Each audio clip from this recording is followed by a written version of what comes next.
Karena bagaimanapun kita terlahir dari beliau. Tanpa beliau kita tidak akan pernah ada. Betul sekali, tadi meskipun bahasa Sunda, tapi saya sedikit-sedikit nyerempet. Nyerucut. Apa itu nyerucut?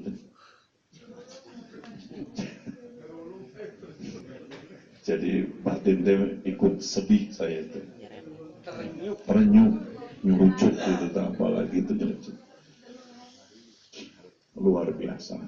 Melalui bahasa yang dikeluarkan indah seperti itu, jadi semuanya mungkin ingat kepada indung bapak kita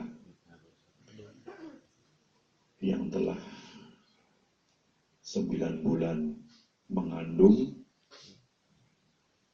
tanpa pernah ada keluhan, bahkan setelah keluhan